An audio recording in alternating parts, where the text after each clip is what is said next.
दोस्तों जय हिंद। धरती के सबसे गहरे राज को जानने के लिए चाइना ने जमीन में ऐसा छेद किया है जो इंसानियत ने पहले कभी नहीं देखा।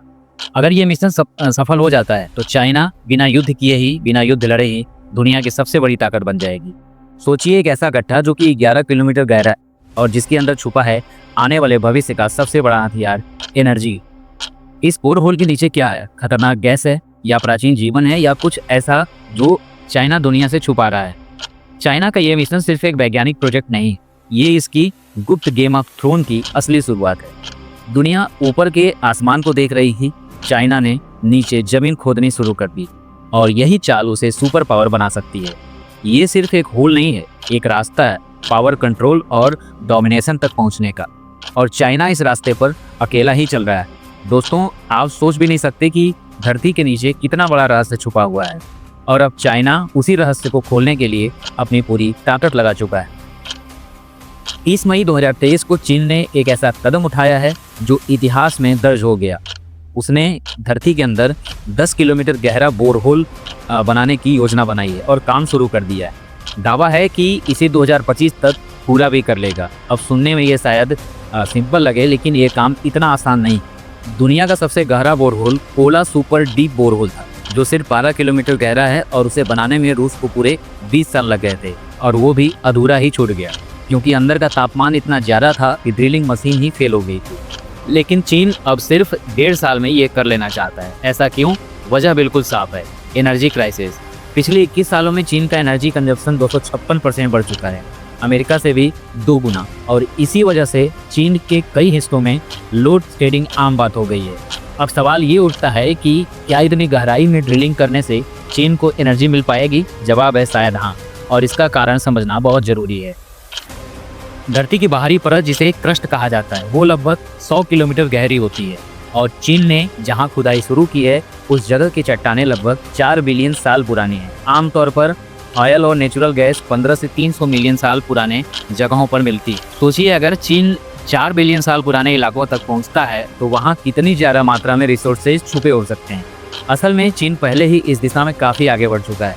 सिनजियांग प्रांत में सिनोपेक नाम की एक स्टेट ऑन कंपनी ने 8.5 किलोमीटर गहरा बोरहोल को दिया है, और वहां से इतना ऑयल निकाला गया है कि चीन बिना इम्पोर्ट के 2 साल तक चल सकता है। लेकिन इस सिनजियांग रीजन की एक और सच्चाई भी है।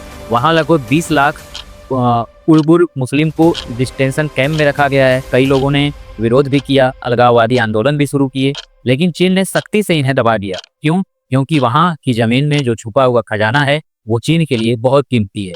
अब चीन को कोल और नेचुरल गैस चाहिए, लेकिन वो उसे ऑस्ट्रेलिया, मलेशिया और कतर से ही इम्पोर्ट करता है, और यही एक बहुत बड़ा खतरा है। आज चीन अपनी एनर्जी की लगभग 60% जरूरत इंपोर्ट से पूरी कर रहा है, यानी वो दूसरे देशों पे बुरी तरीके से निर्भर हो गया है।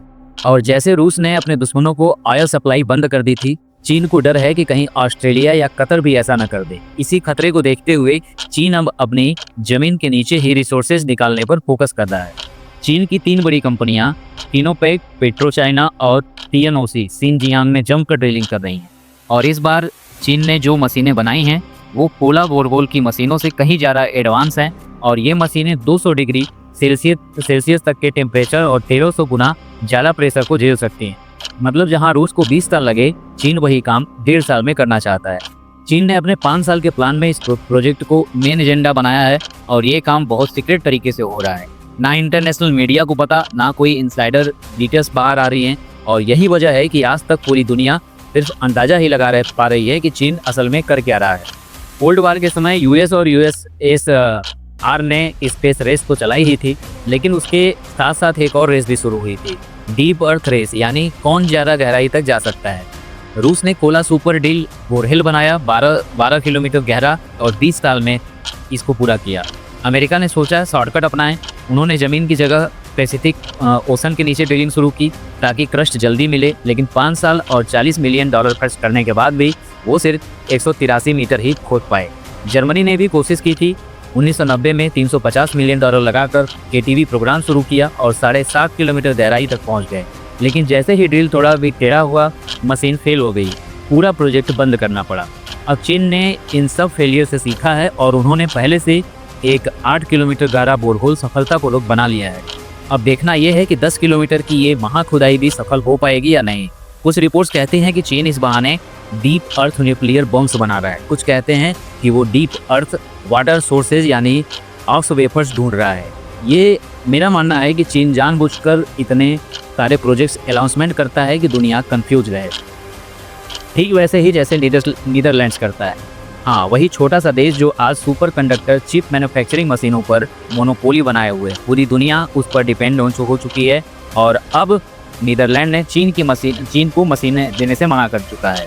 यह सब रणनीति का हिस्सा है और भारत को भी इस स्ट्रेटजी से कुछ सीखना चाहिए। तो दोस्तों, अब सवाल ये है कि क्या चाइना अपने इस डीप बोरहोल प्रोजेक्ट के जरिए सच में एनर्जी क्राइसिस से बाहर निकल सकता है? टेक्निकली देखें तो हाँ, अगर सब कुछ प्लान के मुताबिक चला तो इस एक प्रोजेक्ट के जरिए चाइना को न सिर्फ ऑयल और नेचुरल गैस के रिजर्व मिल सकते हैं, बल्कि इसके जरिए वो ग्लोबल एनर्जी मार्केट में अपनी डिपेंडेंसी भी कम कर सकता है। पर कहानी यहाँ खत्म नहीं होती।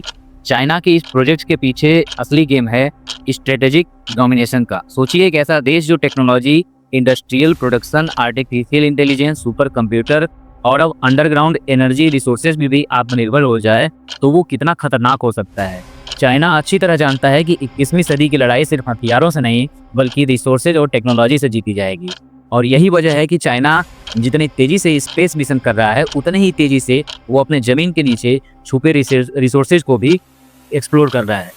ये वही चाइना है जो एक तरफ यूएन में पीस की बातें करता है और दूसरी तरफ शिनजियांग में माइनॉरिटीज़ को डिटेल्स कैंप में भरता है, सिर्फ इसलिए ताकि उसकी ऑयल पॉलिसी पर कोई विरोध न कर सके। दुनिया का हर बड़ा देश इस वक्त एक ही बात पर काम कर रहा है, डिपेंडेंट मत बनो।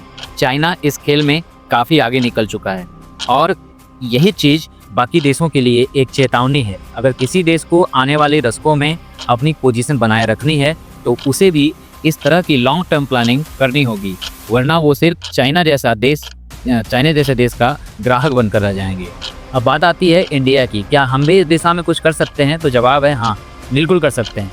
इंडिया के पास टैलेंट है, साइंस है, ब्रिलियंट इंजीनियर्स हैं, लेकिन ज़रूरत है विजन और लॉन्ग टर्म प्लानिंग की। क्योंकि आज अगर हमने रिसोर्स एक्सप्लोरेशन, टेक्नोलॉजी और एनर्जी इंडिपेंडेंस की दिशा में इन्वेस्ट नहीं किया तो आने वाले वक्त में हम सिर्फ दूसरी बड़ी ताकतों के फैसलों पर निर्भर रहेंगे।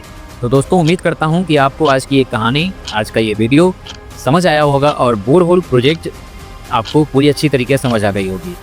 इसे एक वार्निंग की तरह लेना चाहिए हम सबको और चाइना से थोड़ा सावधानी बना के रखना चाहिए। तो वीडियो कैसा लगा कमेंट करके ज़रूर बताएं। मिलते हैं अपने अगले वीडियो में, तब तक के लिए जय हिंद।